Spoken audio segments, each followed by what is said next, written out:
Hello అండి, అందరికి నమస్కారం. వెల్కమ్ టు బాపట్ల రుచులు. ఈరోజు వీడియోలో మనం రెగ్యులర్గా సాంబార్ చేసుకుంటూనే ఉంటాం కదా ఇంట్లో. కానీ ఒక్కోసారి టేస్ట్ అనేది కుదురుతుంది, ఒక్కోసారి అంతగా బాగా కుదరదు కదండి. కానీ ఎప్పుడు చేసుకున్నా కానీ మంచి టేస్ట్ తోటి బాగా రావాలంటే సాంబారు ఇలా ఒకసారి ట్రై చేసి చూడండి. టేస్ట్ అనేది చాలా బాగా వస్తుంది.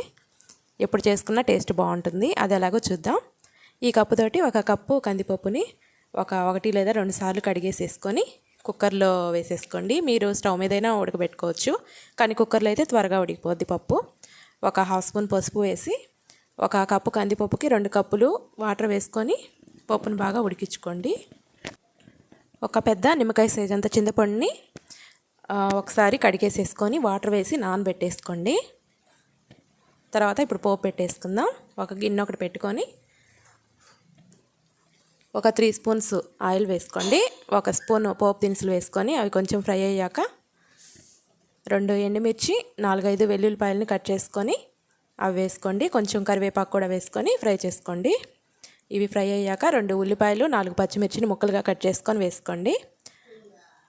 1 కప్పు బెండకాయ ముక్కలు, 1 కప్పు సొరకాయ ముక్కలు, 1 కప్పు ముల్లంగి, 1 కప్పు వంకాయ ముక్కలు వేసుకొని అవి కూడా వేసుకోండి. 2 టమాటాలను కూడా ముక్కలుగా కట్ చేసుకొని వేసుకోండి.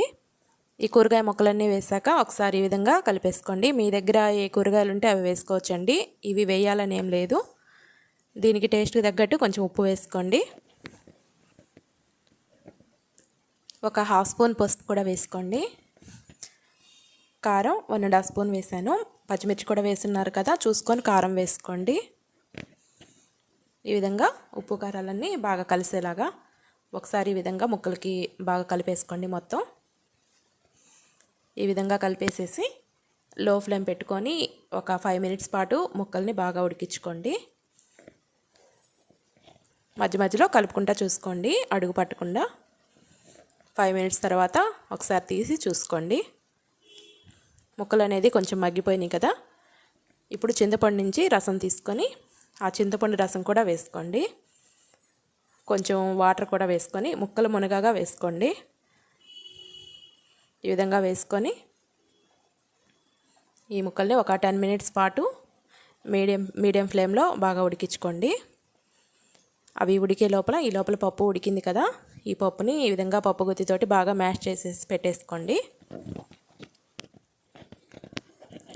10 మినిట్స్ తర్వాత ఒకసారి తీసి చూసుకోండి. బాగా ఉడికినాయి కదా. మరి ముక్కలు కూడా ఎక్కువేం ఉడకకూడదండి. ఒక 80-90% ఉడికితే సరిపోద్ది. ఈ విధంగా ఒత్తి చూసుకోండి గరిటెతోటి. ఉడికినాయి కదా. ఇప్పుడు పప్పు యాడ్ చేసుకోండి.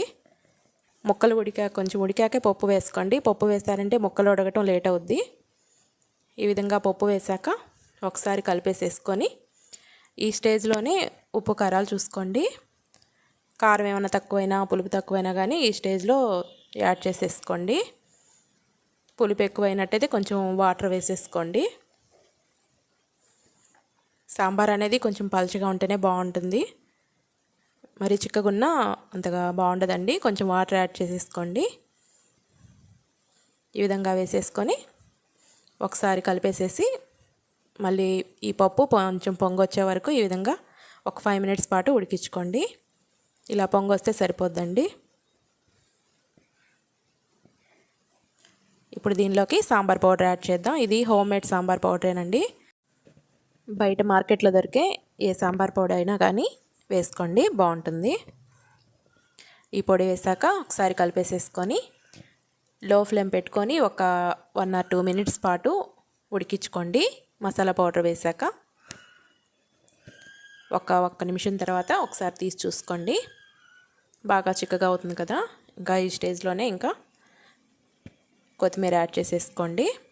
ఇంతేనండి. కొత్తిమీర వేసాక స్టవ్ కట్టేసుకోండి. ఇంతే, గుమగుమలాడే సాంబారు రెడీ అయిపోయిందండి.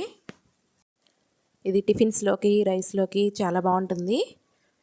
సాంబారు పర్ఫెక్ట్గా రావాలన్నా వీటిలో ఉప్పు కారం పులుపు కరెక్ట్గా ఉండేలా చూసుకోండి. ఏ తగ్గినా కానీ సాంబార్ టేస్ట్ అనేది మారిపోద్దండి. ఇంతేనండి. ఈ విధంగా ఒకసారి ట్రై చేసి ఎలా వచ్చిందో కామెంట్ చేయండి. వీడియో నచ్చితే ఒక లైక్ చేసి మన ఛానల్ని సబ్స్క్రైబ్ చేసుకోండి.